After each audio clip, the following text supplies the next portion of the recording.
Pilit na inaawat ng 4 na tao ang 2 lalaking yan na nagsuntukan sa harap ng isang mall sa Zamboanga City.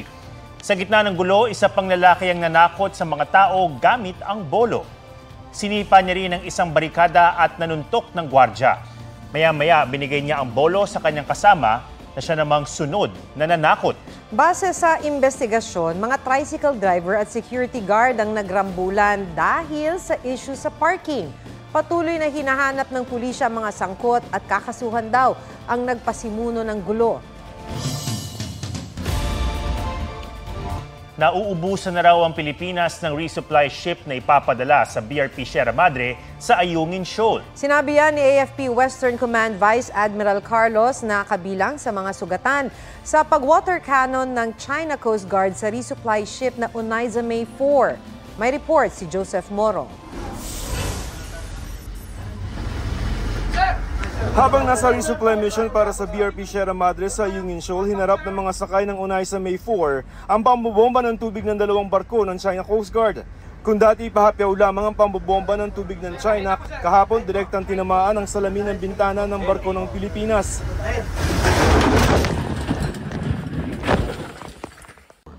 Nasugatan sa nabasag na salamin ng 4 na tauhan ng Onaiza May 4. Nasugatan din sa kamay si AFP Western Command Chief Vice Admiral Alberto Carlos na sakay mismo ng winotter cannon na barko. Sa drone shot ng PCG, kitang-kita ang pagtama ng tubig sa ating barko. You must off your course and leave immediately. 5201, this is 4407. We are attending a wounded personnel inflicted by your vessel. Para gamutin ang mga sugatan, nagpadala ang BRP Sindangan ng medical team na binantayan naman ng China Coast Guard. Bago yan, dumikit hanggang sa kumaskas ang China Coast Guard vessel sa BRP Sindangan. Kung hindi naging maagap yung ating Coast Guard sa paglalagay ng fender dito sa gilid ng BRP Sindangan, ay baka mas malala pa yung nangyari doon sa pagsalpok nitong China Coast Guard 21555 dito sa BRP Sindangan sa tangkang paghaharang ng mga resupply ships natin papunta sa Ayungin Shoal. The Philippine Coast Guard personnel are really doing so much effort to prevent the collision. The Chinese Coast Guard personnel are just standing there and taking video. Perhaps that it was deliberate on their part. Nakalusot naman ang Onaiza May 1 at nakapag-supply sa BRP Sierra Madre. Ineskorta naman ang BRP Gregorio del Pilar ang Onaiza May 4 at BRP Sindangan pabalik ng Palawan. Wala naman ako napansin na intention to sink, just to disable. Kasi ang target nila is the bridge and the smokestack para maano yung engine natin. Sabi ni Pangulong Marcos, hindi pa ito dahilan para gamitin ang Mutual Defense Treaty sa Amerika. We continue to view with great alarm this continuing dangerous maneuvers and dangerous action. I think that we cannot view this in any way but in the most serious way. Sabi naman ng US State Department, tutulong ang US kung magkakaroon ng armed attack sa mga barko, eroplano at mga tauhan ng AFP at Coast Guard ng Pilipinas alinsunod sa Mutual Defense Treaty. Pero kung may tuturing bang armed attack ang pang-water cannon ng China, I'm not going to speculate or get out ahead of any discussions in this regard. Sabi ng tagapagsalita ng Chinese Foreign Ministry na si Mao Ning, Pilipinas ang muling sumira sa anilay pangako nito sa China at Pilipinas daw ang gumagawa ng gulo. Ayon naman sa DFA, wala raw kasunduan na pinasok ang Pilipinas sa China tungkol sa Ayungin. The Philippines has not entered into any agreement. I repeat, the Philippines has not entered into any agreement abandoning its sovereign rights and jurisdiction over its EEZ and continental shelf, including in the vicinity of the Ayungin Shoal. That has not been supported by any shred of credible evidence, sirang plaka. Paulit-ulit. Joseph Morong nagbabalita para sa GMA Integrated News. Nabulabog ang mga netizens sa iba't ibang bansa nang biglang ma-log out ang kanilang account sa Facebook at iba pang social media platforms ng Meta. Ang paliwanag ng kumpanya sa report ni June Veneracion. Attendance check. Nakapag-log in na ba ang lahat? Pasado alas 11 kagabi kasi. Kusang na-log out ang maraming account sa Facebook at nang subukan ng ilan na mag-log in nang hingi ang app ng code. Hindi lang pala Facebook app ang nagkaroon ng global outage. Maging ang ilang apps ng Meta tulad ng Instagram at Messenger. Samantala ring di nabuksan. Ilang user ang kinabahan. Sa isip ko na baka nahack nga. So, ang ginawa ko, ayun po, nagpalit po ako ng password agad. May ilang muntik ng mapurnadang meetup. Tinintay ko na lang po mag-up yung server bago po ako makapag-chat ulit. Tapos matanong kung saan kami magkikita, ganun. Pati ang ilang negosyo na gumagamit ng social media para sa promotion, naapektuhan. Wala yung promotion namin for our shop kasi nga down yung stream. Sayang kasi yung kumbaga ilang hours ng kumbaga sa inyo sa network, yung airtime. Pasado 1:00 ng madaling araw, na-access na ulit ng mga Meta user ang kanila account. Sa notification ng ilang user, nakalagay na may ilan daw na nag-attempt na mag-login pero pinigilan doon ng Facebook. Ang web monitoring site na Down Detector, nakatanggap daw ng halos 150,000 na reports ng problema sa FB dito sa Pilipinas. Di pa kasama ang sa Instagram at Messenger. Naranasan din ang Meta outage sa ibang bansa. Walang opisyal na bilang ng mga naapektuhang account. Base sa datos ng Data Reportal Digital 2024, number 1 ang Facebook sa mga platform sa Pilipinas na may 86.75 million users. Sinundan niya ng Messenger na nasa halos 60 million users. Ayon sa isang sociologist, mahalaga sa mga Pilipino ang connectivity, kaya ang massive outage sa Facebook ikinatakot ng maraming Pinoy netizen. Understandable siya sapagkat maraming parte ng ating buhay ngayon ang nakatali na sa social media. Sabi ko nga sir, hindi lang communication, digital footprints, and livelihood are now tied into social media.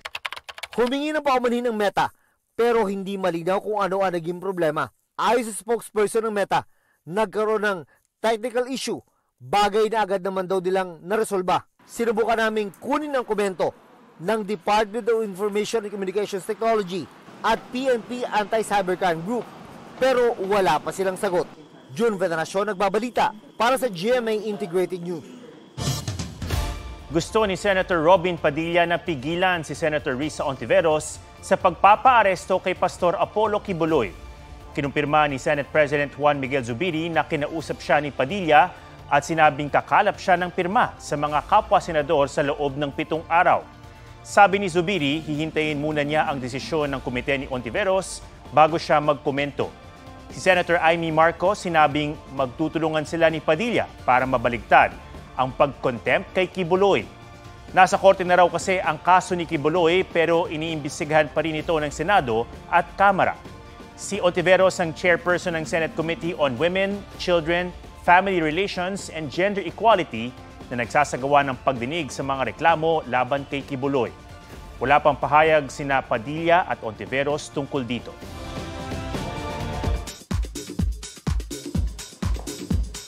Nadagdagan pa ang Kapuso stars and personalities na may bituin sa Eastwood City Walk of Fame. Kilalanin sila sa report ni Katati Bayan. Kabilang sina Miss Universe Philippines 2023 Top 10 finalists at Sparkle star Michelle D, Pulang Araw star Sanya Lopez, Abot Kamay na Pangarap lead Richard Yap at Sparkle Jimmy Artist Center consultant Mr. M. Johnny Manahan. Sa mga ginawaran ng between sa 18th edition ng Eastwood City Walk of Fame ceremony. Under News and Public Affairs category, may Walk of Fame star na rin si GMA Integrated News showbiz reporter Lars Santiago at DCWB anchor Joel Reyes-Zobel naman sa radio category.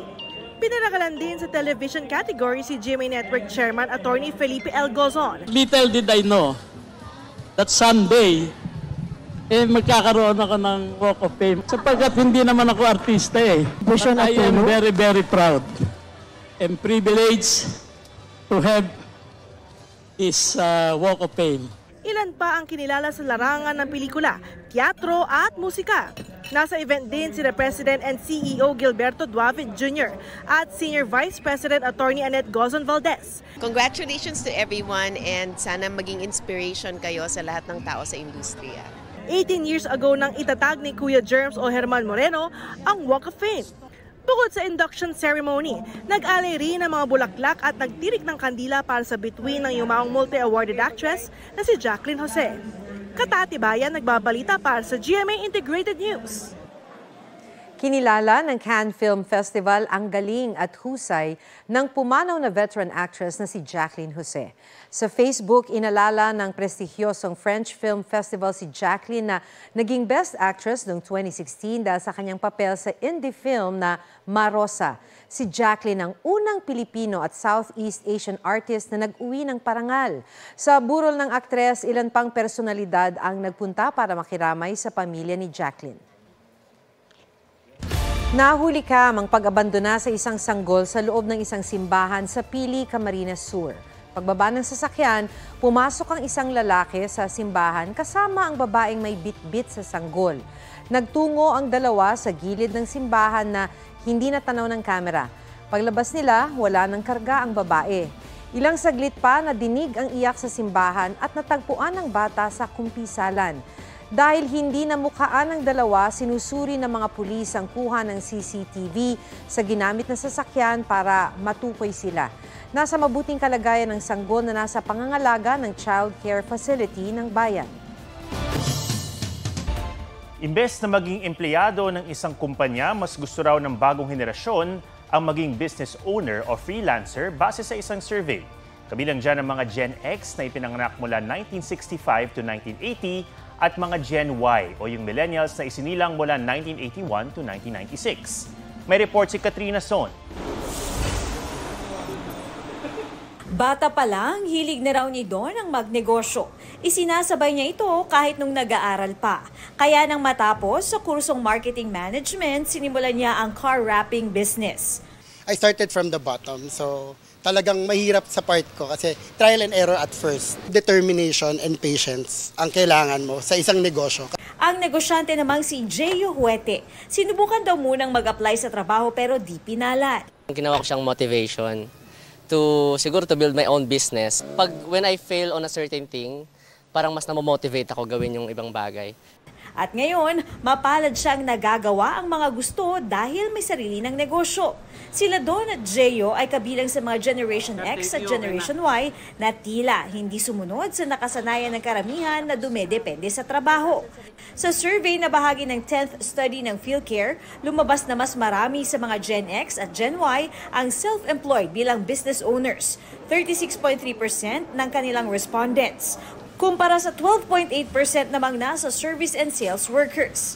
Ang natitirang 9.5% self-employed professionals, kasama na ang freelancers. Ayon sa isang sociologist, ang pagdami ng mga sumusubok magnegosyo o mag-freelance paraan din ng pagsabay sa panahon. That our society has enabled people to be able to explore and to be able to create new models. There's this freedom now because ngayon araw kasi pag sabi mong trabaho, 'di ba? Nag-evolve yan 'di ba? From agricultural to industrial. And now you're seeing now that there's a new model that people can work effectively maski ikaw ay mag-isa lang sa bahay mo, na ikaw nga nila gumagawa ng sarili mong trabaho, ng sarili mong negosyo, sa sarili mong tahanan.